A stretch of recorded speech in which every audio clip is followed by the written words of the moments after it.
Prabhat Kumar Memorial Oration. Dr. B.V. Thakur, Dr. B.P. Singh, Dr. Hem Shankar Sharma, and Dr. B.B. Bharti. Please. Yeah. Good evening, friends. Sir. I suppose Dr. And I request Chandra is there. Sir, Praveen Chandra is there. Doctor BB Thakur sir 1 minute में बोल दूं तो फिर आप 1 minute बोलेंगे sir. हाँ ठीक है बोलो. So ladies and gentlemen, we move to the oration session. This oration session we have started this year only in remembrance of our one of closest friend whom we lost in this corona pandemic, and to deliver this oration none else other than Dr. Praveen Chandra, Chairman, Division of Interventional Cardiology, Medanta Hospital, is here. Now a few words will be spoken by Dr. B.B. Thakur or Dr. Prabhat Kumar or Dr. Praveen Chandra, whatever it is. A few words only. Sir, B.B. Thakur, sir. Good evening, friends. It's my privilege to listen to Dr. Praveen Chandra, who is known to me for the last 2.5 decades when he was working in Escorts Hospital and Max Hospital. And he has many awards and recognitions and Padma Shri also. So I will call him Padma Shri Dr. Praveen Chandra. And interventional cardiology has been very near to his heart. And not only that, he has always been innovative in his approach. And today's oration also speaks like that he has gone through the different developments from interventional cardiology to from a stent to a structural heart. So that only speaks about his qualities and his internationally acclaimed cardiologist. So it's a great pleasure for me also and all of us to hear Dr. Praveen Chandra, sir. Thank you, Dr. Thakur. I'll just share my screen and I hope this should be okay. Can you see my screen? Yes. Yes, can you see my screen? Yes, somebody... yes. Okay, yes. Thank you very much. And first of all, I must thank Bihar CSI for giving me this very, very prestigious oration in memory of Dr. Prabhat Kumar. And Dr. Prabhat Kumar, you all know better than me, but I have also been in touch with him many times. And he is one of the very, very promising and brilliant cardiologists from Bihar. He was trained in GSVM Medical College, Kanpur, and then he started working in the Heart Hospital, and which was one of the foremost hospitals for cardiology, and is still one of the very active centers of cardiology in Patna, Bihar. So I know it gives me a lot of heartaches, and it swells my heart with pride, remembering my good old friend Prabhat Kumar. And in the second wave of this pandemic, unfortunately, he was engulfed, and while he was still working, and I remember the last time I interacted with him was in October 20 when I did a webinar with him and with a lot of friends from Bihar. So I still remember him absolutely. We were doing this webinar like I'm doing today. And that was the last time I did with Bihar. Now I'm doing it after that. So I remember him very much. And I wish that he has a wonderful afterlife in his heavenly abode. That is what we can wish, and also wish his family that they should have all the support and friendship from us in the future to come. So with this, I will continue my presentation and rest and wish my friend rest in peace, Dr. Prabhat Kumar.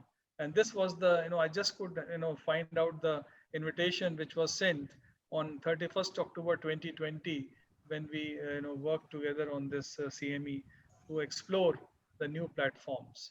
So with this, I'm going to present to you the move which is happening in interventional cardiology from coronary intervention to structural intervention. And this I call it as the emergence of structural heart therapy in cardiology.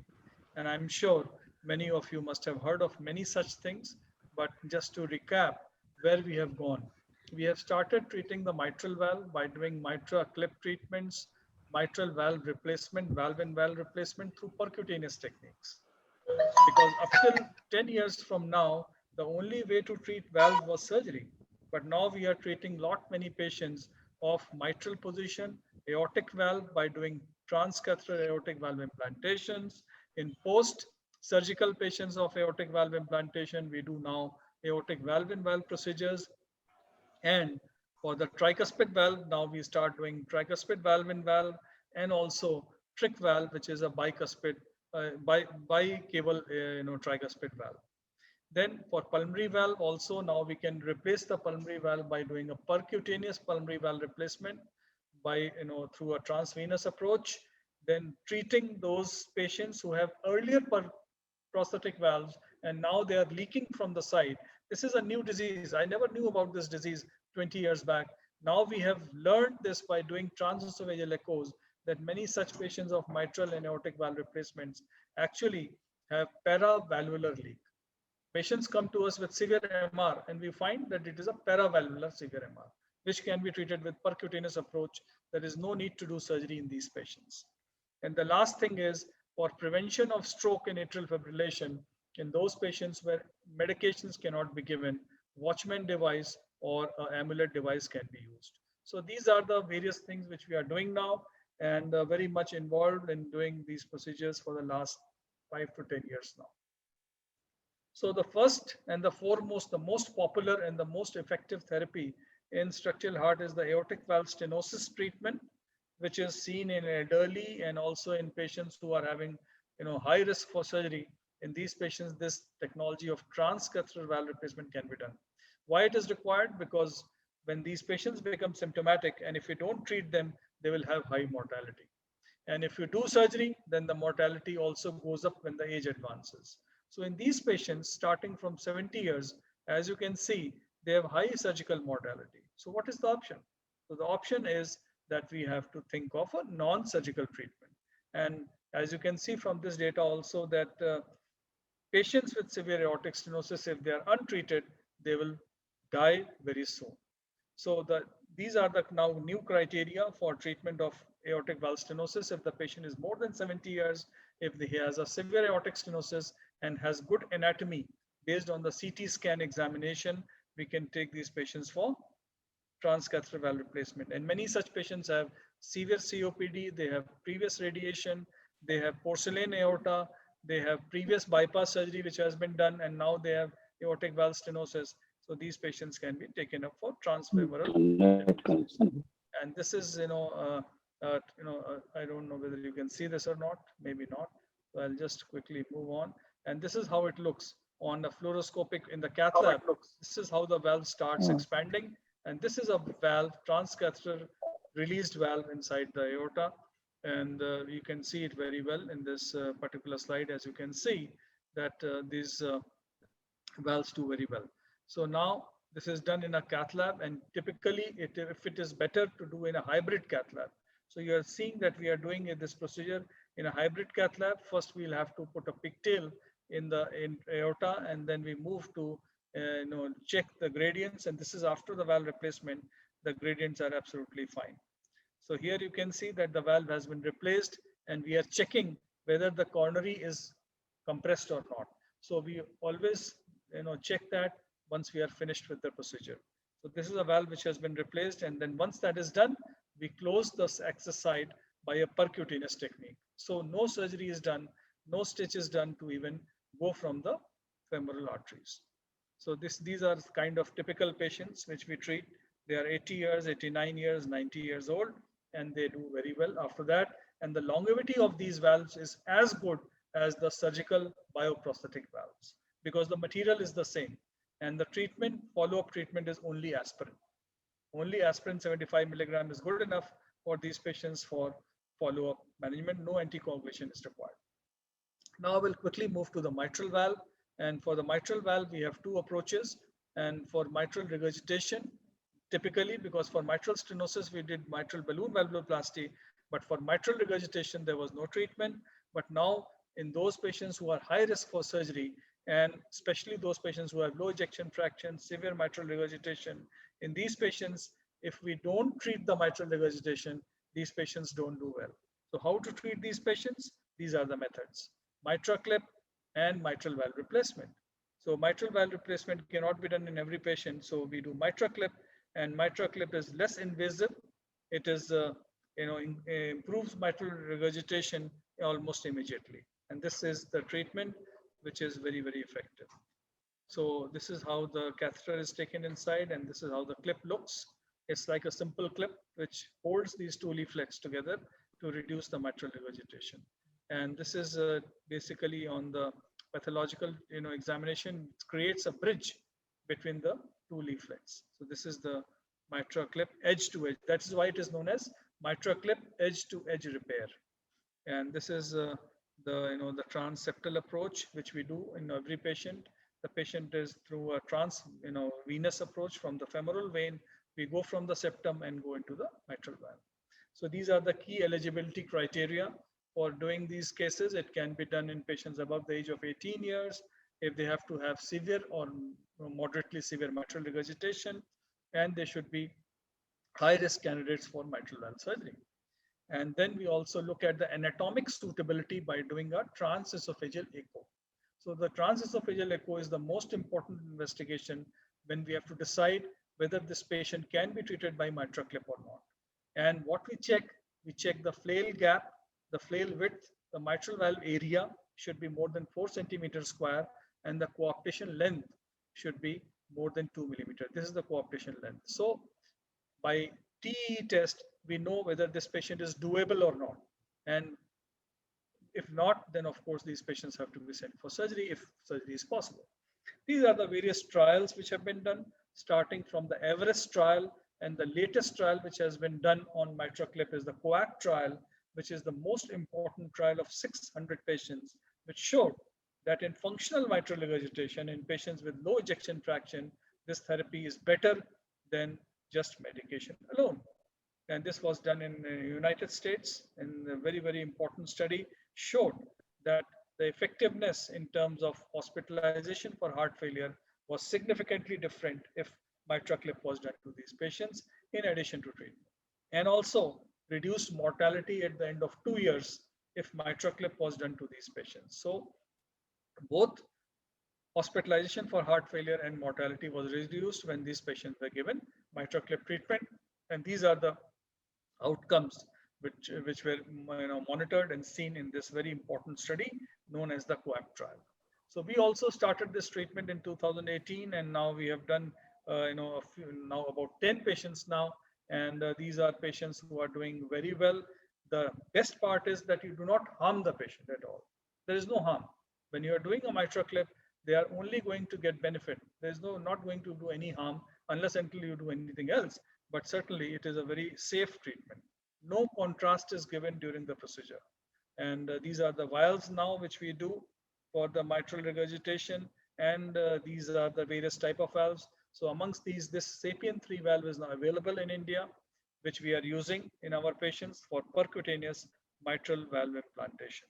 And this is the results of the various studies showing that valve-in-valve treatment for failed bioprosthetic valves, where you can do a second valve without doing surgery, because second surgery is very horrible in patients where they have already received a valve earlier.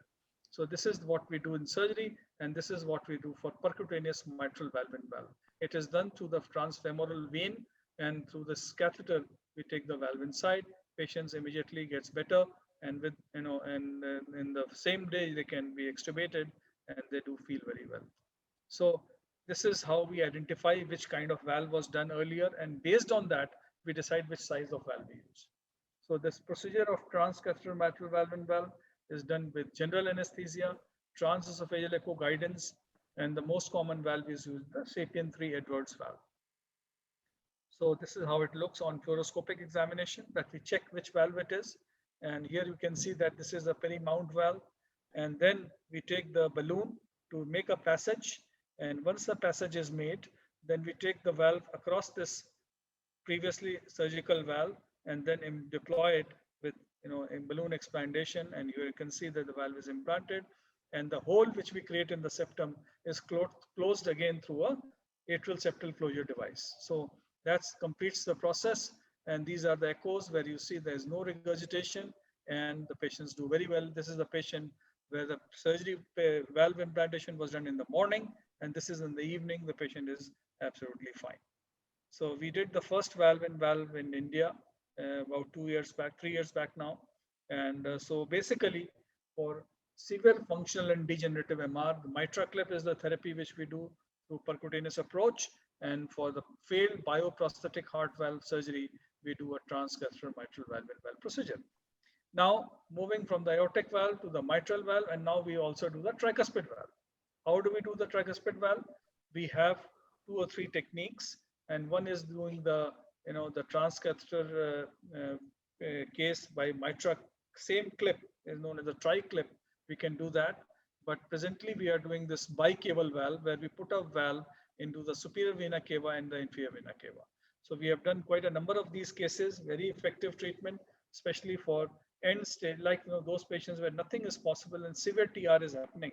In these patients, like this is a 80-year-old male patient, post MVR, post PPI, and had PVL also in the mitral position. So we first, and his TR is increasing over the years. So in 2019, we implanted the strict valve in this patient in the superior vena cava and the inferior vena cava to prevent the leakage going into the inferior vena cava or to the superior vena cava. So this is how it looks, and this is how we do it. So basically, first we did the PVL closure in this patient. This is known as the paravalvular leak closure, which was done again percutaneously. We removed the PPI and then did the trick valve. This is the trick valve. You can see the first valve is here, superior vena cava, and this is the inferior vena cava. And this is how it looks on the fluoroscopic examination. These are the 2 valves, and these patients that are put on aspirin and no anticoagulation is required. So that is how we are doing a tricuspid valve. Now the paravalvular leak closures, these are basically typical examples where 8 years back, 10 years back, 6 years back, surgery is done and they come with severe aortic or mitral regurgitation. Then we find out on TE where is the leak. So here you see, this is the paravalvular leak, and this leak is then treated with the help of these small devices. These devices are known as plugs. So we put vascular plugs in these devices, and this is how it looks on the transesophageal echo. This is the valve and this is the plug. So that is how it looks. So these are many patients which we have treated now, more than 75, 80 patients, and they do very well. They are discharged the very next day. So such a big surgery is now completely abolished by doing these PVL closures in both mitral and aortic position. So this is our data. Success is very high, and patients are really, there is no contrast also given in this procedure. The last thing I'm going to show you is the left atrial appendage occlusion, which we do by using these devices known as Watchman or Amulet. And once we check the size of the left atrial appendage, we select the device, and then the length and the depth of the appendage is checked by transesophageal echo. So basically, transesophageal echo is very important for all structural interventions, and we rule out left atrial appendage clot. If there is no clot, we can do it. If there is a clot, we cannot. We have to wait. So this is a case where we are doing in a 76-year-old female, severe aortic stenosis. TAVR has been done, and after the TAVR, we are doing a LA appendage closure in this patient using a Watchman device. So here you can see that we are checking the size of this LA appendage, and once it is checked, this is the device which is being implanted inside the LA appendage, and then we check by pulling it. If it is not moving, it is stable, then we release it by confirming that yes, it will not jump out. So that is the story of LA appendage closure for prevention of stroke in patients of atrial fibrillation. So now the balloon aortic valvuloplasty for small children, balloon mitral valvuloplasty everybody knows, and pulmonary valvuloplasty is also another procedure which is being done for many years. So this completes the spectrum for structural heart intervention. So my dear friends and colleagues and seniors, the percutaneous aortic valve replacement has become the default option for cases of severe aortic stenosis who are above the age of 70 years. Now, TMVR is TMVIVR is a feasible option for high surgical risk PHP failure patients. Mitra clip is an option for severe mitral regurgitation, and paravalvular leak can now be treated by vascular plugs. Tricuspid bypass cable valve is feasible and safe for severe TR, and LA appendage occlusion is a reality for OAC ineligible patients with atrial fibrillation. So with this, I will stop here. Thank you very much, and my tributes again to my dear friend Dr. Prabhat Kumar, who was one of the topmost cardiologists of Bihar and has been incurred with COVID. Thank you very much. Thank you, Dr. Praveen Chandra, for your masterly talk on this spectral intervention, right from the percutaneous aortic valve replacement to paravalvular leak and all the type of intervention. Praveen Chandra is apt and capable of doing from head to toe. Right from point, he can do anything. So, Dr. Praveen Chandra, thank you for your masterly talk. Thank you. As usual, and as a customary to honor you, we will be sending you a memento and a solve for you. Please accept it from there only. Maybe Dr. Chandra, you also hand over from there only. Thank you, Dr. Chandra, for the brilliant and excellent talk. Thank you. As usual, it has been a very masterly talk, and we are privileged to know the newer developments in cardiology, and whatever you are doing is great. Thanks, Dr. Chandra. Thank you very much for giving me this opportunity. And with this oration, we move on to the next oration, that is the presidential oration by none other than our own Dr. B.V. Bharti sir, who will be speaking on antiplatelet therapy recent guidelines. And I will request the chairperson to take over the session and conduct. Dr. Basant Singh sir, Dr. Shyam Narayan Prasad sir, Dr. Sunil Kumar sir, and Dr. A.K. Jha sir. Dr. A.K. Jha sir.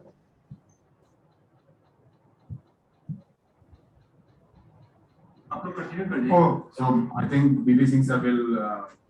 if there is none, I will request Dr. B.V. Bharti, who is our president. This conference was scheduled last year, but this last year we couldn't hold. So this year we are holding the conference, and B.V. Bharti is delivering his presidential oration on newer guidelines in antiplatelet therapy.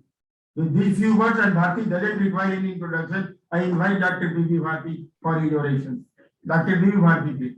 Thank you, sir, giving me the opportunity of the presidential oration. I have chosen a topic, the newer guidelines in antiplatelet therapy. We know the antiplatelet therapy, how much important in treatment of the patient of coronary artery disease.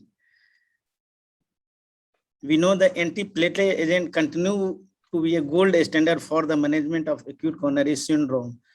And we know that two group of antiplatelets we commonly use a thromboxane inhibitor like a drug aspirin, and PY inhibitor like a drug like clopidogrel, and the prasugrel and the ticagrelor. It has shown after acute coronary syndrome that dual antiplatelet ideally should be given for 12 months. We know why the anti-DAPT is necessary, crucial for the long-term therapy, because it decreases the major adverse events like a cardiovascular death, myocardial infarction, stroke, and stent thrombosis in patients of acute coronary syndrome. Still, clopidogrel remains the PY inhibitor used most widely. However, incremental benefit compared with the clopidogrel has been shown with the more potent PY inhibitor like a prasugrel and ticagrelor. When, where, and how can we use the DAPT in the acute coronary syndrome? The review article published in the NEJM, the management of antithrombotic therapy in the management of acute coronary syndrome. In India, the how much vascular disease is common, about 80% death occur due to ischemic heart disease and stroke, and more than 80% death responsible for the CV death. And CREATE registry has shown about the 30-day mortality in acute coronary syndrome in India was 5.5%. And Sidhu has published one data that about half of the patient may undergo after ST or primary angioplasty. One of the newer direct oral anticoagulation which is used in the management of the acute coronary syndrome. This is one of the diagnostic algorithm in trial of the acute coronary syndrome. We know the specific clinical symptom is most important when the chest pain in most of the chest wall and the radiating in upper limb up to neck. This is the most specific. And if it is associated with the ECG changes, then we will decide on the two bases, the clinical setting and ECG basing, the treatment is decided in acute coronary syndrome. We will not watch for the troponin level. So that treatment is designed on the clinical symptom and the ECG changes. And the more important is when the depth is required, when the should be used. We know the most of death in acute coronary syndrome occur in first hour. About 50% death occur in first hour due to ventricular fibrillation. But many of death occur in the acute coronary syndrome up to the 30 days, or 1 month is the maximum death occur due to acute coronary syndrome. After 1 month, the thrombosis is decreased, but still continue for lifelong. And bleeding is also decreased after 30 days, but it continues for the lifelong. So the guidelines shows the dual antiplatelet when they use for longer time, more than 12 months. It has shown in depth scoring system. If more than 2, it requires a more than 1 year treatment. And there is some point given for the depth scoring. The most important 2 points is given for the LV ejection fraction less than 30% is the highest risk patient. And a patient going for the PCI of the vein graft is in a 0.42. So these are the adverse associated is fatal like diabetic, a smoker. This requires 1 point given for each. If the depth score is more than 2, usually require the treatment for more than 12 months. We know what is the pathophysiology in the acute coronary syndrome, especially non-STL vision. Two major targets. One is a thrombin formation and the one is a platelet activation. This is two most important things which started during the acute coronary syndrome.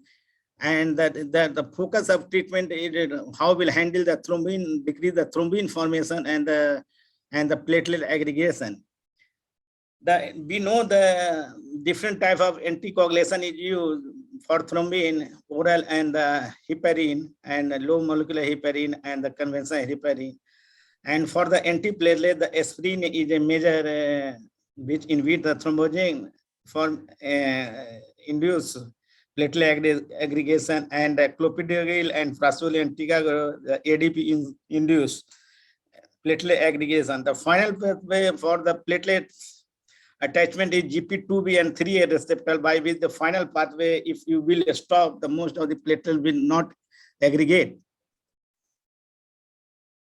And we have already discussed how long the depth should be given. By default, study in acute coronary syndrome should be given if less than 1 month, 1 month to 12 months, more than 12 months.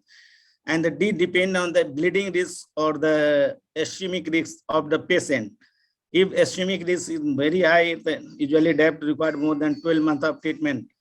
And the recent one of the COMPASS trial has shown the patient the highest ischemic risk should be given more than 12 months, like with P2Y inhibitor with low dose of rivaroxaban. Usually in COMPASS trial has shown the aspirin and low dose rivaroxaban should be better than compared to other antithrombotic therapy in decreasing the mortality.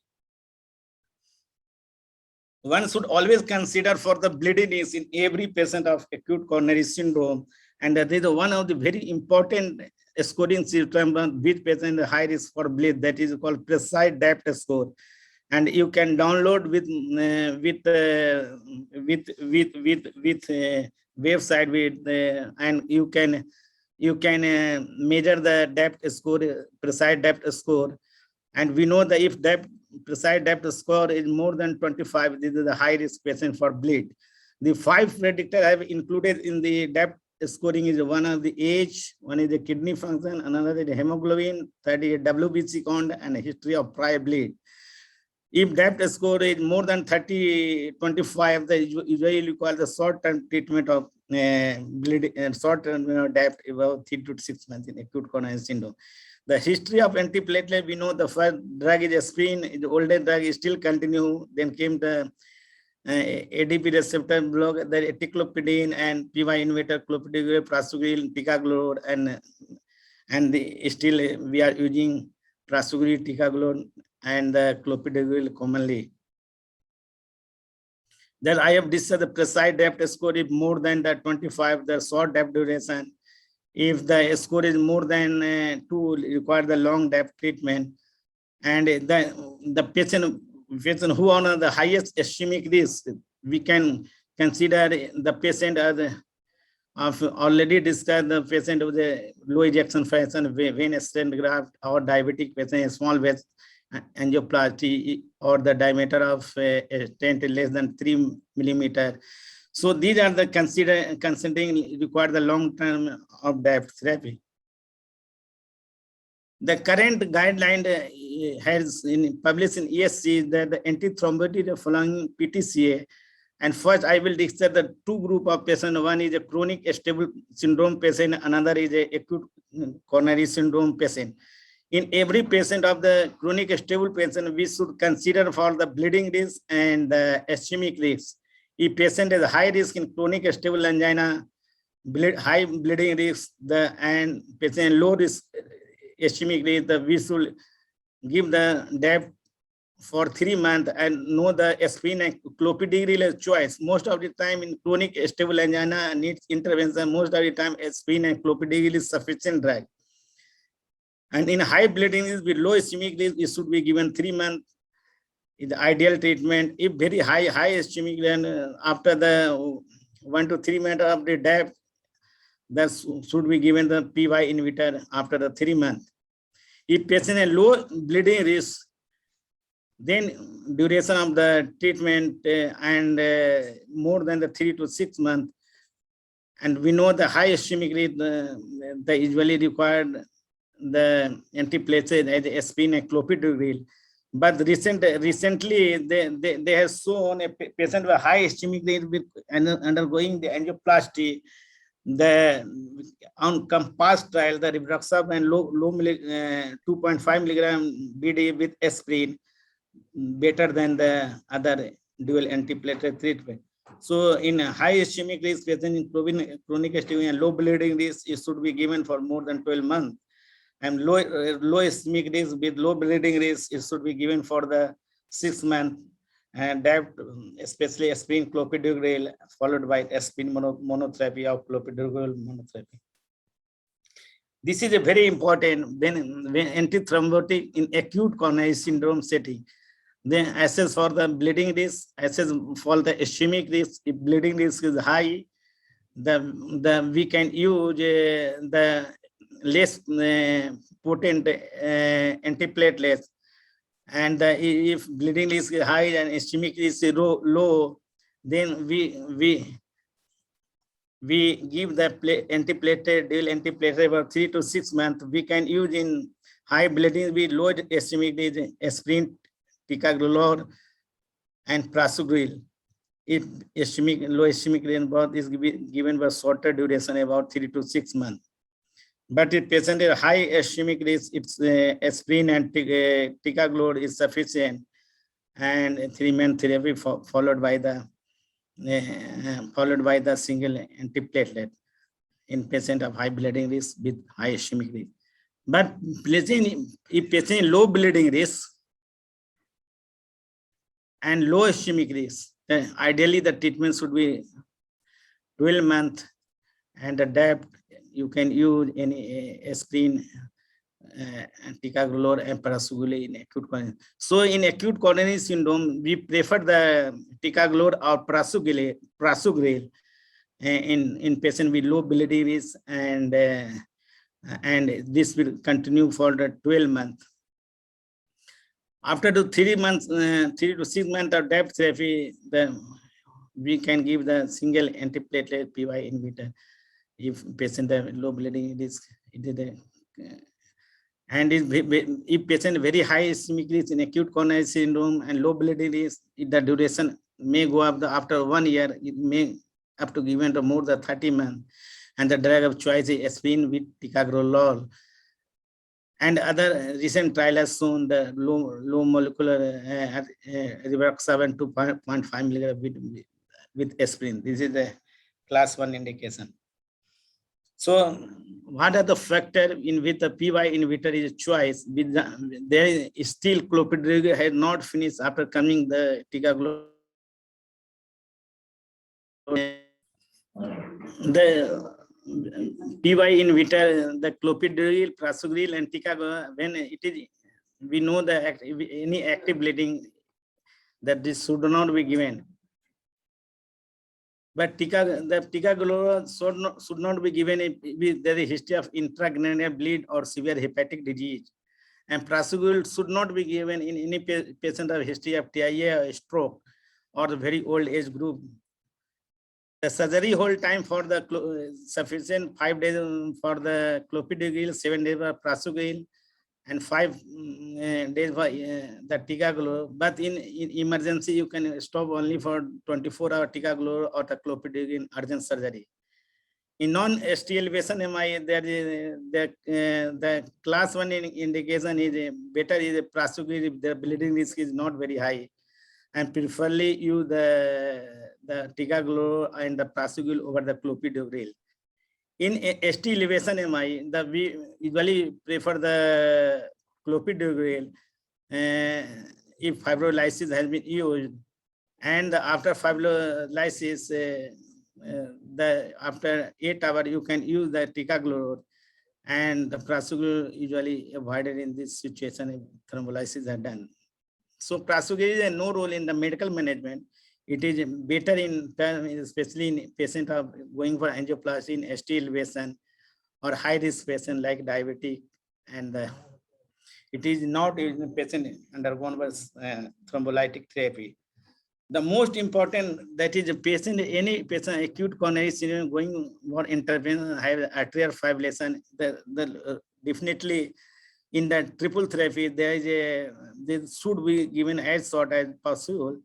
1 week to 1 month is sufficient for the triple therapy. After the dual antiplatelets, dual therapy with oral anticoagulation, one antiplatelet agent. The duration of triple therapy is very short time, 1 week to 1 month is sufficient. So acute coronary syndrome patient has underwent arterial PCI, undergone the arterial fibrillation. The conclusion, if Chad Vasco is more equal to 1 or more equal to 2 in women and more equal to 1 after a short period of triple antithrombotic agent up to 1 week is sufficient. Then after dual antithrombotic is recommended as a default strategy using the NOAC, the recommended dose for the stroke with and single antiplatelet. We preferably the clopidogrel. Discontinuation of antiplatelet therapy treated with OS is recommended after 12 months. After 1 year, there is no requirement of the antiplatelet, only you use the oral anticoagulant agent. Dual antithrombotic or oral anticoagulant, either ticagrelor or prasugrel, may be considered as alternative to TAT with the OSC, aspirin, and clopidogrel in patients with moderate to high risk of stent thrombosis, irrespective a type of stent used.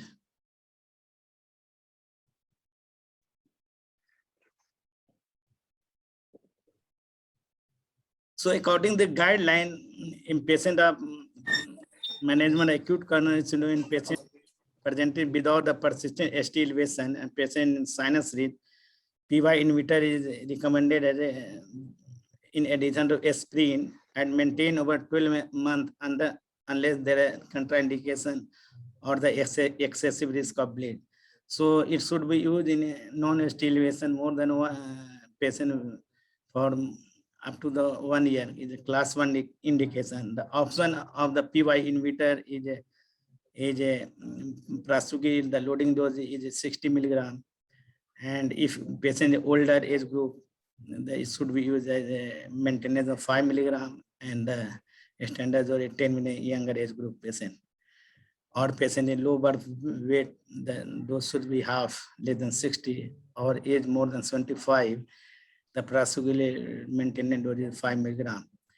Ticagrelor is irrespective of plant treatment study invasive or conservative. The loading dose of ticagrelor is a 180 mg. Is a class 1 indication.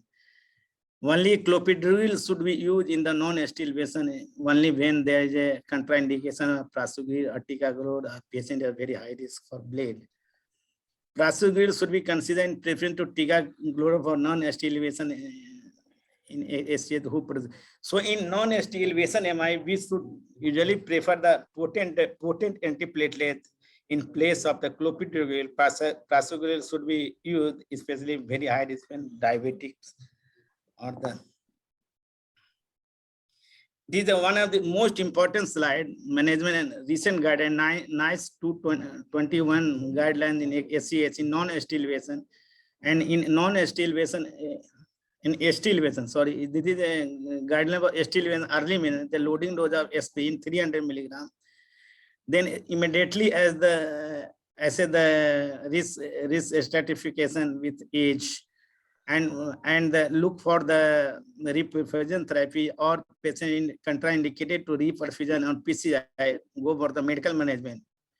With sterile patient, if, by the way, is only considered for medical management, the drug of choice is as ticagrelor with aspirin, unless high bleeding risk. Consider clopidogrel with aspirin or aspirin alone for high bleeding risk. So the drug of choice in sterile patient, am I only going for the medical management, the ticagrelor with aspirin until contraindicated, assess for cardiac assessment, assess for left ventricular, they go for the secondary period. But reperfusion strategy, that is the one of the two way of the reperfusion, the primary angioplasty and fibrinolysis. The angiography in primary PCI is should offer for if patient has a symptom less than 12 hours and PCI can be delivered in less than 2 hours, consider for the primary angioplasty. After 12 hours, the indication is a continuing myocardial ischemia or cardiogenic shock. And always consider the radial over the femoral if possible. Drug therapy for primary angioplasty, prasugrel offer with aspirin if not already taking oral anticoagulation. So according to the recent guidelines, the more potent prasugrel should be used. Other clopidogrel and aspirin if patient taking oral anticoagulation. If patient are already taking oral clopidogrel and aspirin should be given. Offer unfractionated heparin with bailout GPI for the radial access. When patient thrombus load is very high, it's all the any requirement, then GPI inhibitor is indicated. Consider bivalirudin with bailout GPI if femoral access is needed. For people over the age of 70 for the risk of bleeding with prasugrel over the effect, so the ticagrelor or clopidogrel as alternative. Stenting and revascularization, if stenting indicated, always use the drug-eluting stent, offer complete revascularization, considering doing this at the index admission. If patient is multi-vessel disease and no cardiogenic shock. So in index admission, if patient is multi-vessel disease, do complete revascularization. If patient in shock, only do the culprit laser angioplasty. In fibrinolysis, the indication is if patient symptom less than 12 hours and give that after thrombolysis, you can give ticagrelor after the 8 hours and risk of bleeding is less. Otherwise, consider clopidogrel or aspirin if patient with a high risk of the thrombolysis. Do not repeat fibrinolysis if patient has a thrombolytic failure. Offer immediate angiography and follow up PCI. Specialist advised in recurrent myocardial ischemia, offer angiography to follow on PCI appropriate. Consider angioplasty during the same admission if stable after the successful thrombolysis. Assess for late ventricular. So every fibrinolysis patient should undergo the angiography and consider for the if patient is fit for the angioplasty. The non-sterile patient guideline and unstable management, it had a very clear guideline. Scoring system, GRACE scoring is a very optimal scoring system, included the different parameters. If patient load is if 6 month mortality less than 3%, usually consider medical management and ticagrelor and aspirin should be given as a first until and high bleeding risk. Consider angiography, especially in younger group or the patient develop ischemia on the non-invasive testing. Go for the intervention. But patient of a higher risk, if mortality more than 3% in 6 months, to go for the directly angiography within 72 hours and extend treat the culprit lesion. If patient in ST elevation and with sinus rhythm and patient of the ST elevation, already I discussed the best drug is ticagrelor or the prasugrel in place of clopidogrel.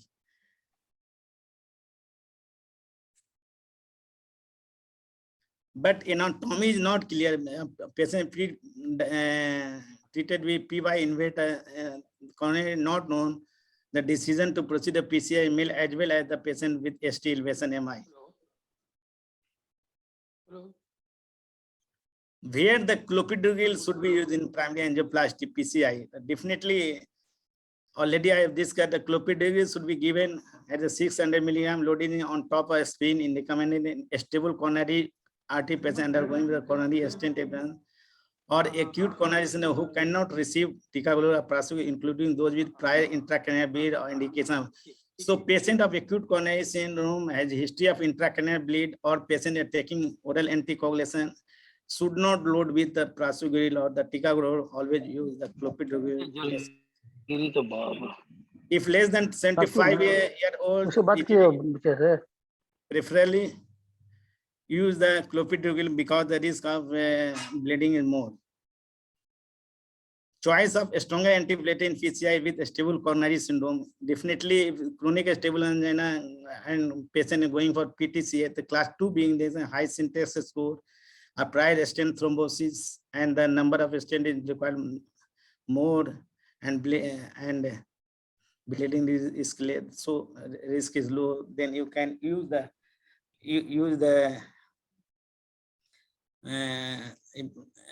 ticagrelor or prasugrel. But in non-ST elevation, where the coronary anatomy is not known, never use the prasugrel because prasugrel is potent platelet inhibitor, and sometimes patient require the CABG surgery. Patient had some sick patient, they're very high mortality with CABG patient if patient on prasugrel.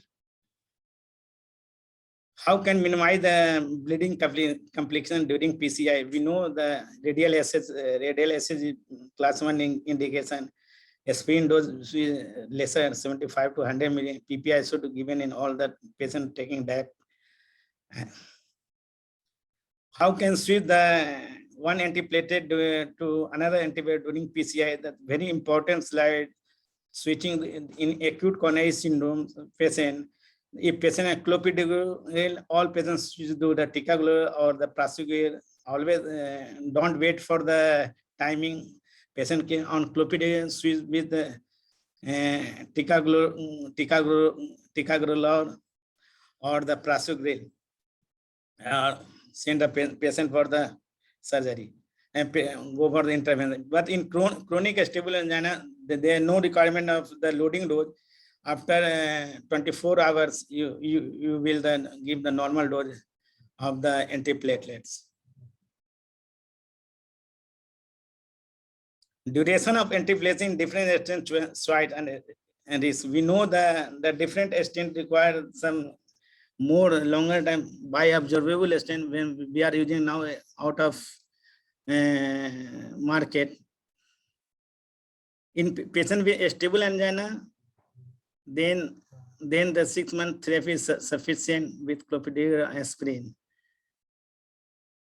Always preferred choice of stent is a drug-eluting stent. If depth scoring is more than 25 and high bleeding, 3 months sufficient in chronic stable angina. If patient of stable and drug-coated balloon, use a depth of 6 months. Depth should be given at least 6 months. If for the bi-observable vascular scaffold require the longer dual antiplatelet and at least 1 year, even more than the 1 year, but it's not now out of market. So in CABG patient and of acute coronary syndrome underwent the CABG, then definitely the drug of choice is a same if bleeding risk is low. You can use double antiplatelet, aspirin, prazolam, aspirin, ticagrelor, aspirin, clopidogrel, and should be given like if bleeding risk is high, it should be given the dual antiplatelet for 6 months, and ticagrelor and clopidogrel should be given. But bleeding risk is low, you can use any of the dual antiplatelets. And it should be given for at least 12 months after CABG in acute coronary syndrome. It should be more than 12 months. A patient who has a prior history of MI, that the patient goes CABG given the more than 1 year. We know that in management of patient with the medical management of acute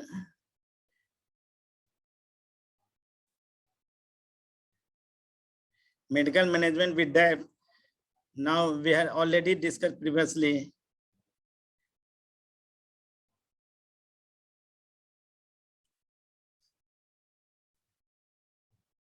That definitely there is some important, we are repeating this slide because it is very important when you doing the angioplasty. How can you assess the ischemic events which present high risk? Previous stent thrombus is a high risk patient ischemic event. Stent in one last remaining vessel, multi-vessel diffuse CAD in diabetics, CKD with clearance less than 60 ml per minute, more than 3 implanted stent or bifurcation treatment with 2 stent, stent length in more than 60, treatment of chronic total agglutinin. These patients actually high risk for the future, even these require the longer depth therapy. And these patients bleed more. This is if short life expectancy, multiple comorbidity or very old age. These patients are high risk for the bleeding risk, bleeding neoplasm, poor adherence to treatment, patient on dementia and psychiatric disorder like compromised mental illness, severe CKD, previous major bleeding, previous hemorrhagic stroke, alcoholism, anemia, bleeding while the depth therapy. So these are the scoring in acute coronary. Grace scoring is a very important scoring. This is the most important in non-ST elevation MI, creatinine scoring, heart rate, systolic blood pressure, clip class, age, cardiac arrest admission, ST deviation, elevated cardiac engine. This is a very important risk scoring in non-ST elevation MI. And we know the risk management is essential for the management of acute coronary syndrome. Grace and Crusade score are among the most widely tool for estimate the risk of death or major bleeding. Grace scoring has a good prediction and capability for in-hospital death in patients with acute coronary syndrome superior to Crusade. It is also better than the Crusade to predict major bleeding risk, although the latter score was especially developed for the bleeding. That I conclude my slides. Before starting antiplatelet, either DAPT or triple anti-thrombotic therapy must consider for thrombotic risk, bleeding risk, patient in sinus rhythm or atrial fibrillation, patient of PCI group or non-PCI group, patient of acute coronary syndrome or chronic stable angina, and then decide the duration of treatment. Prazolam should not be indicated in medical management. PY inhibitor are superior in post-PCI patient as compared to aspirin as a single antiplatelet after a few months. The recent trial has shown the PY inhibitor like clopidogrel or ticagrelor is better than the aspirin in decreasing the cardiovascular mortality. The aspirin, now the PY inhibitor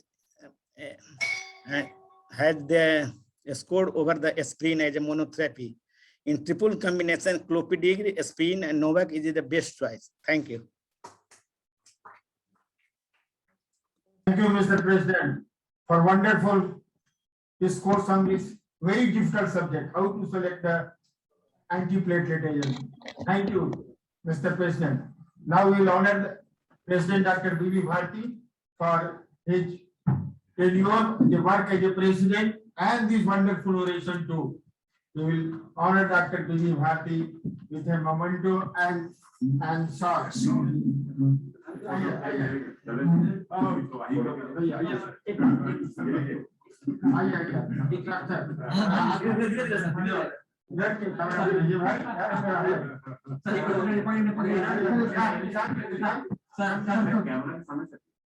निशान इधर आइए ना।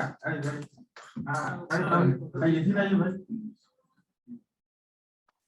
हाँ, ये है, सही बात। Wonderful. Thank you. वाह, Thank you. चलिए। बढ़िया, बढ़िया। चलिए।